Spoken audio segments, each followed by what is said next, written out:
Hey friends, Christy here with Little Roots Ranch, and today we're going to talk about fall garden, specifically planting in mid-July and late July for harvest in the fall, which is really exciting.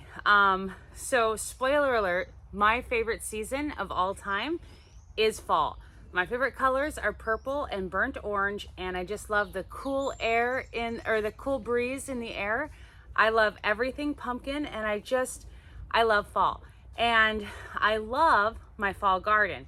And the reason why, and this is actually pretty interesting, is that for plants, their antifreeze is actually sugar. So as the temperatures start dropping, which I know is hard to imagine here in July where it's been so warm, but when the temperatures start dropping in the fall, the plants want to keep themselves going. And so they literally become sweeter to help protect them from the cold and frost. And so that makes them even more delicious. I love year-round carrots, but fall carrots, mwah, to die for. They're so delicious. And same thing, fall broccoli is amazing. Basically, everything. In the spring, you're competing with everything going to seed and bolting as it warms up, but in the fall, everything is turning into sugar and becoming delicious.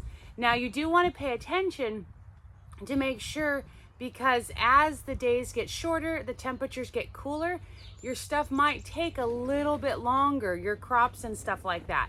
But considering they're getting started now, they'll be able to get started in the warm temperature, which makes them grow really rapidly. Make sure you water them.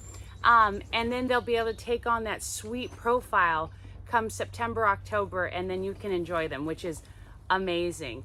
Speaking of watering, as far as general July tasks, is you want to make sure that you are keeping up on your watering, especially if you're doing any type of container gardening or even a raised bed garden. And that includes also in the ground gardening as well.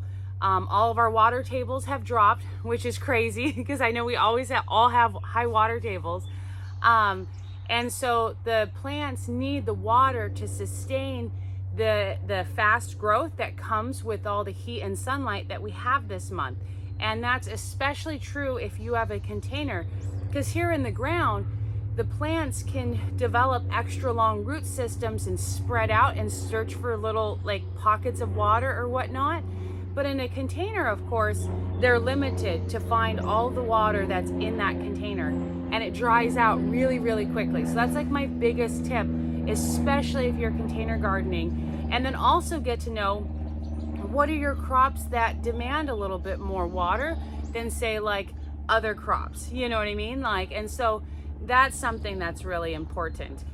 There's also, as far as July tips, you want to take into consideration, if you haven't watered, what you don't want to do is water too much too fast.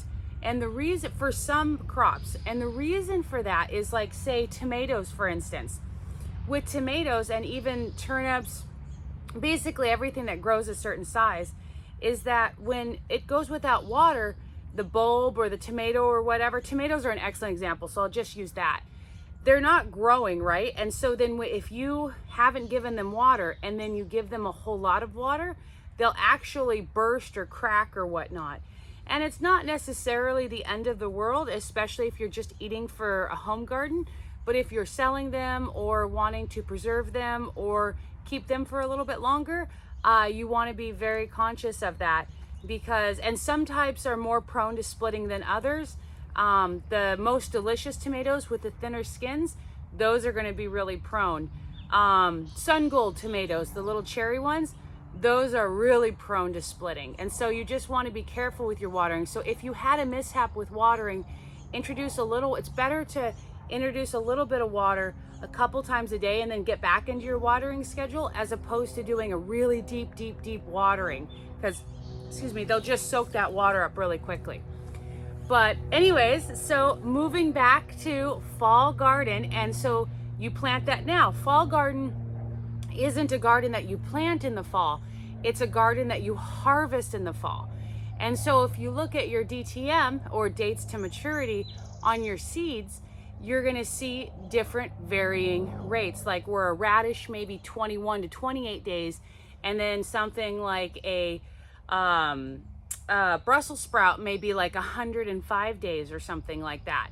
And so those are the days, and again, that isn't a strict like science, you know, like if it says 21 days, in 21 days you will have radish, it's kind of a general guide, but also a general guide for everybody across the country.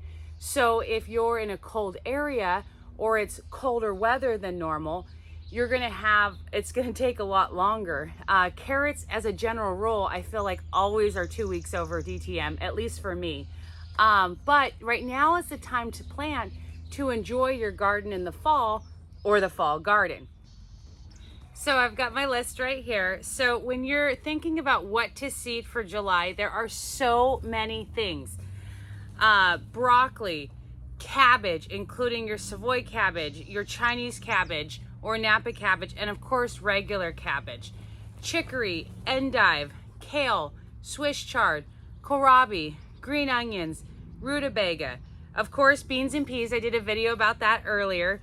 Beets, cauliflower, turnips, Asian greens, collard greens, or collard, whatever, spinach, lettuce, and radish. And there are so many things that you can plant. Lettuce and radish don't really go out for a while, like you can keep planting those. And anything that's more sensitive to the heat, like say your lettuce, radish, Asian greens, spinach, if you can help it, it's generally better to plant them at the end of the month so they spend less time in the heat of summer. But depending on your microclimate or your growing area or whatever, you can plant it at any time. I plant my lettuce in full sun during the spring and early summer, and then I move it to my transplants or direct seeding to a slightly shady area during the middle of the summer, so that way it's not exposed to that bright heat. And you know, it does change the flavor profile a little bit. Spring lettuce is amazing. Fall lettuce is even sweeter, and summer lettuce is a little bit bitter. And that's just, honestly, that's just the way it is. But yeah, lots of things to plant in the fall. If you're looking for the winter garden, we're still not there yet. Starting next month was when we'll start getting things in the garden that we're going to overwinter, because we want them to get almost to size, but not fully at maturity before they go.